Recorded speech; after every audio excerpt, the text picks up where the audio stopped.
You're listening to an Airwave Media Podcast.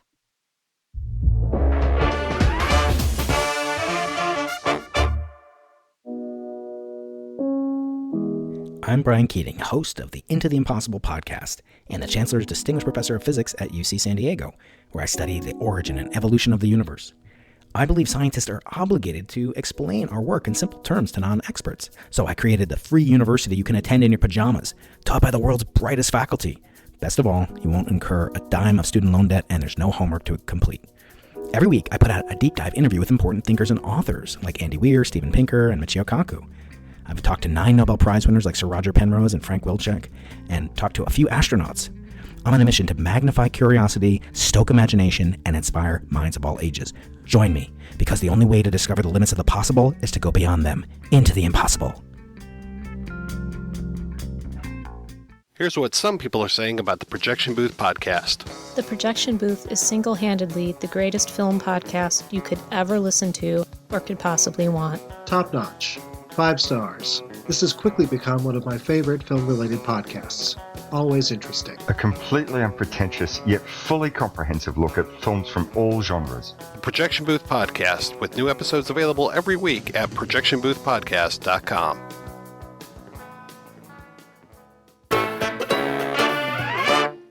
It seems that every day, our culture focuses more on fame rather than character. In the age of social media and reality TV, our children's role models are often celebrities with no substantive accomplishment to their names. What happened to real heroes? It's a question that best-selling author Brad Meltzer asked, one that set him on a mission to give his own kids better heroes with his Ordinary People Change the World books. This series shares the inspirational true stories of people like Ben Franklin, Anne Frank, Jackie Robinson, Neil Armstrong, Gandhi, Walt Disney, and many more. And now he's coming out with books about 2 modern heroes, Oprah Winfrey and I Am Pei. Today, Brad returns to the podcast to discuss the benefits and pressures of writing about a hero who is still alive, how Oprah Winfrey's production company became an invaluable resource for his latest book, and how he portrayed some of the darker chapters of Oprah's life in a way that kids can understand. Plus, Brad discusses his successful battle with the controversial Pennsylvania school district that tried to ban his children's books on Rosa Parks and Martin Luther King Jr. Coming up with Brad Meltzer in just a moment.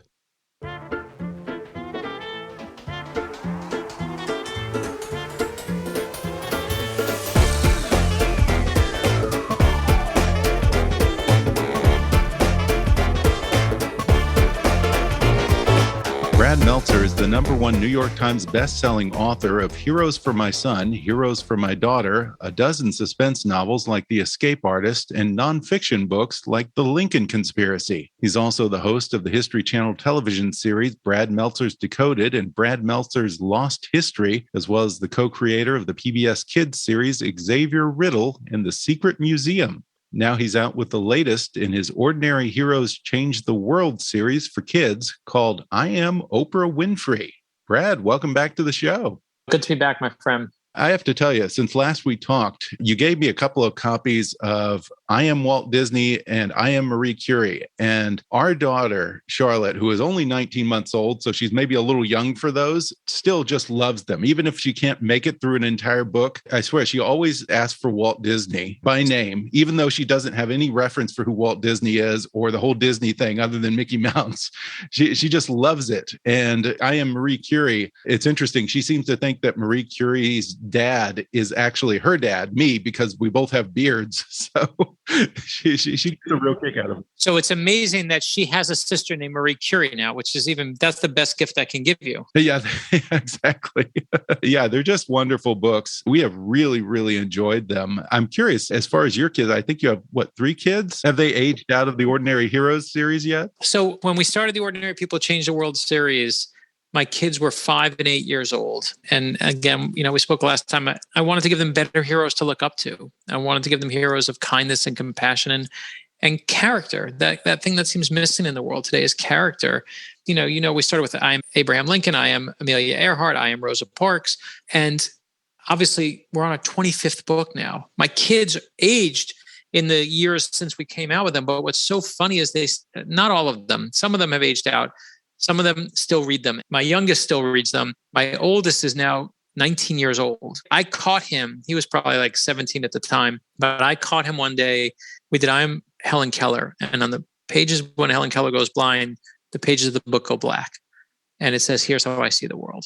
And when it says, cover your ears, here's how I hear the world. We put real braille into the book so you can kind of feel the dots. And it says, feel these dots. That's my name. My name's Helen. What's your name? And I watched my kid. I walked in the room and he's got his eyes closed and he's feeling the dots. He's obviously too old for these books now. They're more for like 12-year-olds, like 4-year-olds to 12-year-olds. And my kid looks at me and he says, Dad, this one's actually good. And I'm like, actually? And that's life in my house. So it's not that they've aged out. They just want to bust my chops. Well, I forgot about that. That's so cool how you actually had Braille in the Helen Keller book. You really kind of strive to put the kids in the shoes of the subjects you're writing about. That's pretty cool. How many books has it been so far at this point? Yeah, so we are now on the 25th book, which I can't even believe. And with every book, I always look at what my own kids need. So I looked around and my kids are anxious right now. As adults, we're all anxious. We're in an age of anxiety and our kids are feeding on that. And I said, I realized I need to do the first book we're going to do about self-love. And I also wanted my daughter and my sons to have a book about a female businesswoman. That was just a thing they don't see in these kind of historical books, but they need to. And so a book about self-love and a female businesswoman, Oprah Winfrey, just fit the bill perfectly. But yes, this is our 25th book in the whole series. Yeah, that's fantastic. The majority of books in this series are actually about heroes who are long gone. George Washington, Anne Frank, Da Vinci, Harriet Tubman. And until now, I think you've only written 3 books about subjects who are living: Jane Goodall, Billie Jean King, and Justice Sonia Sotomayor. Oprah Winfrey is still very much with us. And I Am Pay, who is your next book, just died, I think, 2 years ago. Do you feel a desire these days to write about more current heroes and give kids living examples of extraordinary people who they can actually, maybe see on TV or, I don't know, follow on Twitter if they're on social media, that kind of thing? Yeah, we don't usually be like, are they alive or are they dead? But it's obviously we just pick who we think is best. And sometimes they're alive and sometimes they're dead. And when we did I Am Jane Goodall helped with the book. Like, she read it, she gave us notes. Like when we did I Am Billie Jean King spent 2 hours on the phone with me, making like the most amazing, incredible corrections to make sure every last detail was right down to the color of her sneakers. When we did I Am Oprah Winfrey, it was really nice because I actually didn't get to speak to her personally, but we kept sending it to her office. They would come back. It felt like a team of people were weighing in, which was great. And she was nice enough. She corrected stuff about her childhood. She even sent us photographs from her childhood, her personal photographs, to make sure that Chris Eliopoulos, our amazing artist, had the right references to draw from. So the details were correct. And I love that, they were also helpful in making this happen. Because listen, if I screw up George Washington, what's he going to do? But you screw up a living hero like Oprah Winfrey or Jane Goodall, like Oprah Winfrey come to your house with a car and you've got a car, she'll run you over. Like, you don't want to mess that up. You got to get that right. Yeah. Yeah. I was just going to ask, is it harder or easier than writing about Tubman or Washington? Because I could see where it's nice to be able to get that firsthand account of a person's life, but there's also that risk that they might not like your take on their story.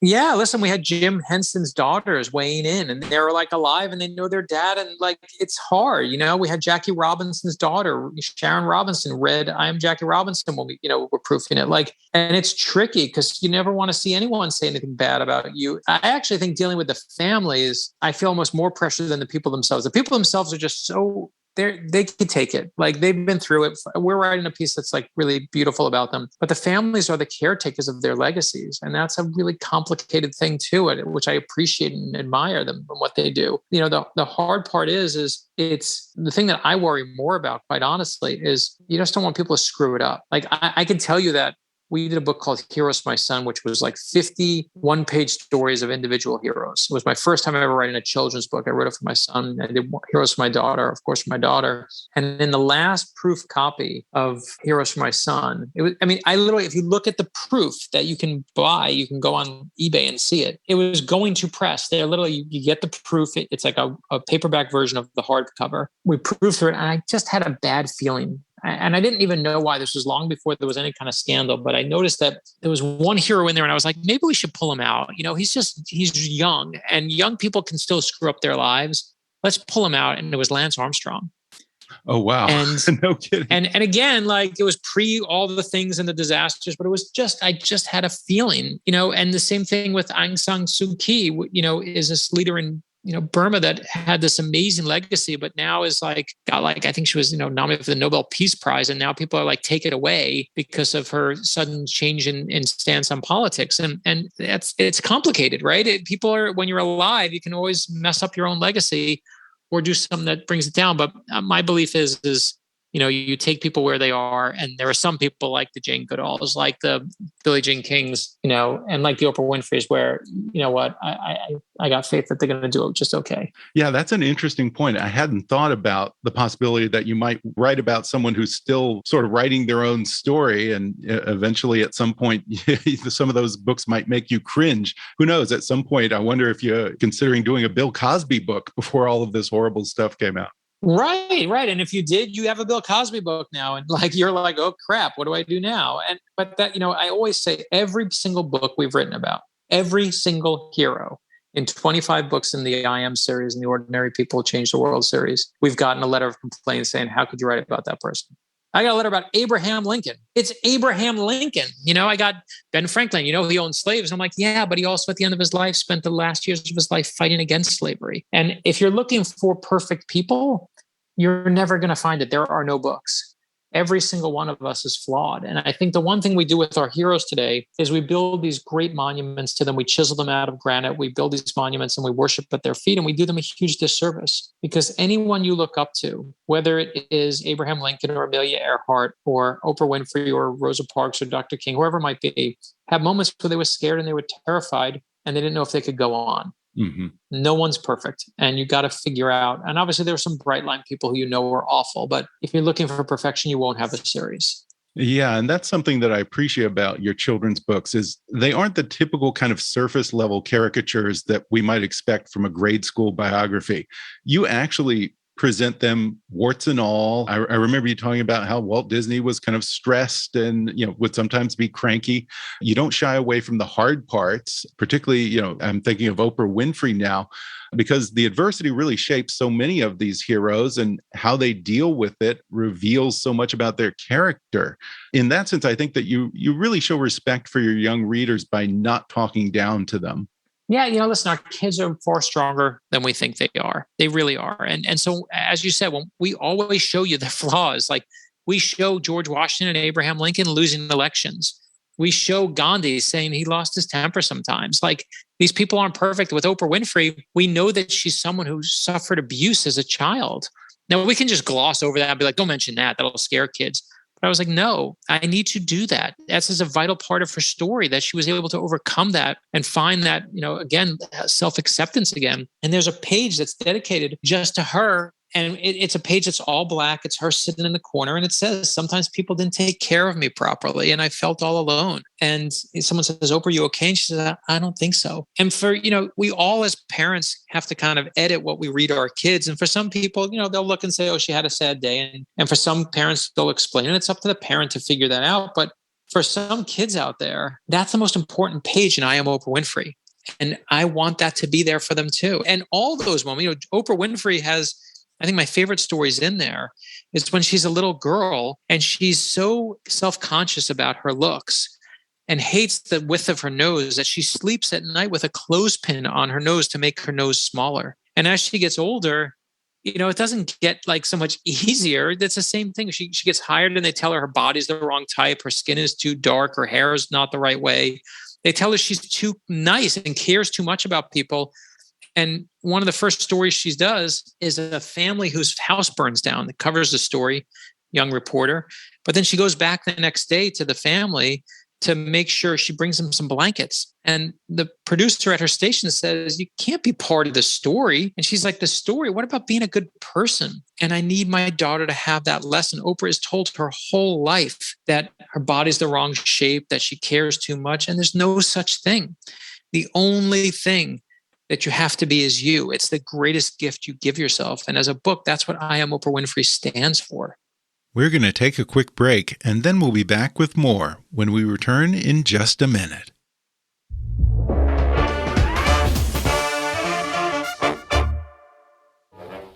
Sick of those trivia podcasts that you don't even understand how to operate and they just have too many levers and buttons?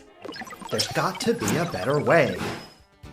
Now there is, with Good Job Brain, an offbeat quiz show and trivia podcast that makes learning new things easy and fun. I just learned that artificial vanilla flavoring sometimes comes from the anal glands of a beaver, and now I can never shake that mental image. Thanks, Good Job Brain. Good Job Brain is available for the low price of just 4 easy payments of free. It's a podcast. Good Job Brain is part of Airwave Media and available on all podcast apps. Operators are standing by.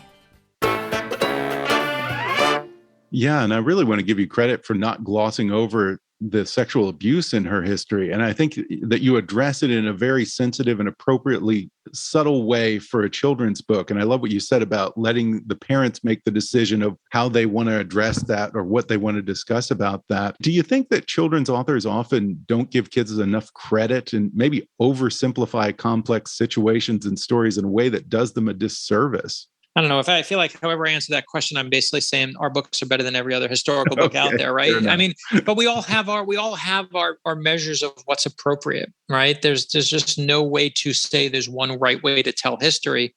But I know one thing, and that is like, I can't possibly live through these people's eyes.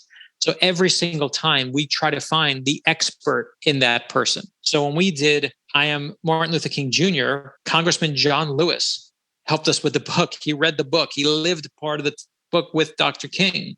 I was like, tell me where my blind spots are, because I'm sure they're there. And tell me what I should put in or should not put in. Obviously, with Jane Goodall or Oprah Winfrey, we can go to the source, but even whether it's Harriet Tubman, I found, the people who were the best Harriet Tubman scholars in the country and said, here's the story. What are we missing? And I think what people appreciate about what we do, Chris Eliopoulos, our amazing artist, also brings it to life. But is that we really try to never shy away from that really complicated part about them. And I think for me, it really makes for kids to realize that these aren't the stories of famous, perfect people, but this is what we're all capable of on our very best days. And that's why the characters are drawn like children. It's why you see them always as little kids. They never get older, because we want kids to say, that person's just like me. Yeah, and I love the illustrations for all of these books. I'm curious, when you were researching Oprah Winfrey and fact-checking it with production company Harpo Inc., were there any things that came as a surprise to you about her story? Anything that you didn't know? Her childhood was, I think for me, just again, my own whatever, it's just growing up in this world in modern times. Oprah Winfrey's just become this, the ratings juggernaut, and she's got this big, amazing company, and she was the number one show for all those years and interviews famous people. You'll see in the book, we spend almost no time on that. We obviously do a page where we say, here's my show, but that is like a 1% of the book, as far as I'm concerned, compared to her childhood. I didn't realize how poor she was. She was, didn't have shoes. Like, her pets were cockroaches because she couldn't afford pets. And she's really, truly just is this little girl that comes from nothing and is just a voracious reader. And I think what surprised me most is not how far she traveled, but what she did when she got there. Because the detail that I didn't know, especially about her current position, is yes, she's got a movie studio and she's got a TV studio and she's got these magazines, she's got all that. But what you don't know is she's the number one Black philanthropist in history. And that you don't even know where many of her donations go because she makes them anonymously. And that's the sign of an amazing person to me. Not the person who puts their name on the building and says, look at me, but the person who basically says, here's the money. You don't give me any of the credit. And no one's giving like Oprah is giving. Everyone's like, oh, she's so rich. She's got it all, but she's giving it away too. And that's the part that caught me off guard. And I was like, oh, I'm so glad I did that. And for me personally, I believe ordinary people change the world, but it only happens if you accept yourself for who you are. That is my personal journey.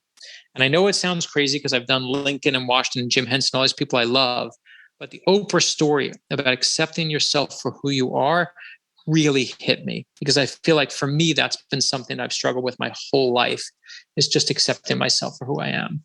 Yeah. Yeah. And I Am Oprah Winfrey is a great example of how your catalog of subjects is very inclusive and always has been. I think half of them are women, 9 of the 25 are people of color. Going back to the beginning, this is not something that sprung out of recent events or a sudden need for diversity. Was diversity sort of always baked into the plan from the start? Always. I mean, that's the thing is, I know there's this run of like, oh, we need diverse books and heroes. We've been doing this for almost a decade, and it was always our third book was Rosa Parks. That was like 7 years ago, I think. And, our fifth book was Jackie Robinson. And why? Because I want my kids to have that. I don't do it because I'm like, oh, now I got to do where's the checkbox? And now I have to do a black one. And now I got to do it, someone who's Native American. And now I got to do it. We just wanted to do it. And the truth is, as the series grew, kids wanted it. The number one request we had for years was, where's your Latina hero? We want someone. I'm like, who do you want? Sonia Sotomayor. That's how we did the first one. And then we did Frida Kahlo. We did the second one. The number one request we had recently over the past few years was all these Asian kids who are saying, you did a black person, you did a white person, you did a Indian person, you did a Native American person. Where's your Asian American hero? And I was like, I hear you, right? And it goes back to a friend of mine told me this story right when Rosa Parks came out. This is years ago. His daughter was, I think, 7 years old, something like that.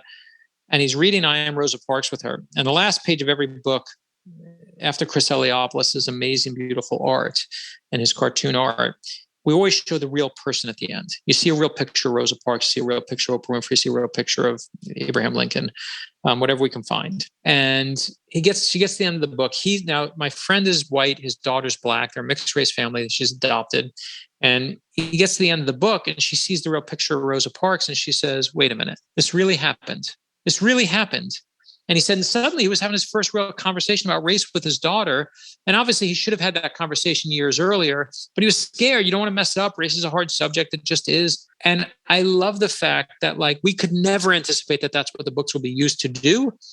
But I feel like, having that representation for so many kids, that becomes the most important book for them. In the same way that Oprah Winfrey's scene about her physical abuse is the most important page for someone else. Yeah, and bizarrely, your book about Rosa Parks has actually led to some recent controversy. The Central York School District in Pennsylvania took a number of books about people of color and social justice, including I Am Rosa Parks and I Am Martin Luther King Jr., and banned them. What possible rationale did they offer up for banning these American heroes? Was this some kind of controversy over critical race theory or what? Yeah, and that's exactly what it was. It was my social media accounts. I forget it was Twitter or Instagram. Someone sent me a message and said, Brad, they banned your books. I'm like, what? And they banned I Am Rosa Parks and they banned I Am Martin Luther King Jr. As you said, the school district had a list of about 150, 200 books that were being used to teach diversity issues and racism issues. And the school district said, we want to actually vet these books first and be sure to read them before we give them to kids, which to me is a good idea. Mm-hmm. You don't just give any old book to, sure. These impressionable kids. The trick, though, that they were pulling is that was a year ago. They let a year go by. These books are 30 pages long. It's not like reading 150 novels. You can read all the books in a day. And a year went by where they froze these books. The teachers didn't know whether they could read them. The librarians were confused whether they could use them or let them be out there. And basically what it starts as a freeze basically becomes a ban. And it wasn't just our books. It was, books by really controversial figures like Malala and Sesame Street talking about racism. And so Fox News called me and said, this is wrong. Let's have you on the air. CNN said, this is wrong. Let's have you on the air. When Fox News and CNN agree, you screwed up. That's true. You screwed up, right? And basically what happens is they had a big school board meeting. We teamed up with some amazing activists in the district who ran little free libraries and told people, don't just buy our books, buy every book on this list so kids can have these books. The school board held another meeting to talk about the issue. I went to the school board meeting via Zoom and read from I Am Rosa Parks. I read from I Am Martin Luther King Jr. But the very best part was after I spoke, all the students from the school spoke. And they started speaking about issues that were saying, why are you taking this away from me? Why are you not allowing these books that have kids that look like me in my school? And by the time they were done, the school board unanimously decided to get rid of their freeze and unban the books. And it was just a really humbling, amazing moment. Wow. Yeah. Good for you for standing up to that. Now, you mentioned a moment ago that you've gotten a lot of requests for an Asian hero for kids. And I know that you have a book about I Am Pei coming out, and I think it's coming out now next year. Of course, we adults know I Am Pei for the Louvre Pyramid, the JFK Library, the Museum of Islamic Art in Qatar. But what do you think kids will get from his story? Yeah, the fun thing about I Am Pei that was just so amazing is he looks at the world differently than us. And I think one of the things we did in the book is we made part of the book when you get to the Louvre and he designs the Louvre, it actually is a pop-up book. It becomes an actual pop-up book. And I love the fact that you get to see that and you get to see it happen. And even my own kids, like, you can't help but then go outside. We all walk past buildings and houses and we just don't even think about it. They're just there. But when you read I Am Pei, you realize this is art too. This is art, and someone invented this, and someone had to look at the shapes and pull this out of the ground and create this thing that you can't help but leave the book and really look at things differently and look at design differently. And when you do that, again, it makes your world a bigger place. And I love that. And the creativity that he has is unforgettable, because you will never look at a building the same way again. And he's full of failures too. I mean, he does the Prudential building in Boston. And when he first puts it in, all the glass starts falling from it, crashing to the ground, the skyscraper. And it's a disaster. It's a total disaster. But he's like, but we learned how to do it right. And we show it. We don't hide that. That's the best thing, is to show kids failure and then how you can come back again. So you see his mistakes in there, and then you see how he improves upon them. And both those things, to me, is why you'll see he's just really an amazing, inspiring guy. Well, let me ask you this, Brad. Were you at all hesitant about the title I Am Pei? Well, I was hesitant because my kids will not stop giving me grief about it. They're like, ha, ha, ha, ha, ha, I am Pei. And I'm like, I got it. I get it. But that's his name. I mean, I said I could just call it I Am Pei and just be done with it. But yes, it definitely allows for the best title we've ever had. Yeah, and I'm told that this was originally supposed to come out at the same time as the Oprah book, but now it's been held up till 2022 due to industry-wide shipping delays. All I talk about lately is supply chain. So I'm curious where in the stage it's getting held up and why. The funny thing is I actually have a copy of the book here. So I have one. They sent it to me. I think the problem is the pop-up. Like, we did this complicated thing where the Louvre pops up out of the book. There have been for full color children's illustration books, there's just been a huge supply chain problem. Some of the best books in the country that you'll see are just having problems getting the book shipped. And so Oprah, they were both done around a similar time. They were ready to come out. And the first time in 6 books we ever had a delay because of COVID. I got to think that it had to be because of that pop-up element. So I have, and Chris Alapis have, the only 2 books on the planet. The rest are truly being printed. The good news is in February, we're doing I Am Muhammad Ali and I Am Malala. And then come this time next year, we're doing I Am Pei and I Am Dolly Parton. So he's going to come with Dolly Parton. Oh, that's great. Now, before we go, what do you have coming up next for the grown-ups? Yeah. So for grownups, thank you for asking, is in March is our big push will be The Lightning Rod, which is a follow-up to The Escape Artist. The Lightning Rod is about Zig and Nola, and the Lightning Rod is fierce and she strikes hard. It's a woman, and it's one of my favorite heroes I've ever written. So The Lightning Rod comes out on March. I think it's March 8th. So that's the big thing that we'll be doing next year. Can't wait for that. Well, once again, I Am Oprah Winfrey comes out October 19th, and look for I Am Pei coming in 2022. You can also check out all of Brad's Ordinary Heroes series at ordinarypeoplechangetheworld.com. Brad Meltzer, thanks for coming on the show. Thank you, my friend. Thanks for always being there for us and helping people build libraries for their kids, for grandkids, nieces, nephews, all that. It means more than you know, my friend. You bet. Keep doing what you're doing. Thanks, Brad. Thank you so much. Thanks again to Brad Meltzer for coming on the show. Order his new book, I Am Oprah Winfrey, on Amazon, Audible, or wherever books are sold. And check out all of his children's books at ordinarypeoplechangetheworld.com. Follow him on Twitter at Brad Meltzer. If you enjoyed today's episode, then subscribe and give us a 5-star rating on Apple Podcasts. Detailed reviews are the best way for new listeners to discover the show. Follow us on Facebook at @kickassnewspod and email me with your comments, questions, and suggestions at comments@kickassnews.com. Kickass News is a part of the Airwave Media Podcast Network. Visit airwavemedia.com and check out some of our other shows like Food with Mark Bittman, Movie Therapy, Investing for Beginners, My History Can Beat Up Your Politics, and many others. For now, though, I'm Ben Mathis, and thanks for listening to Kick-Ass News.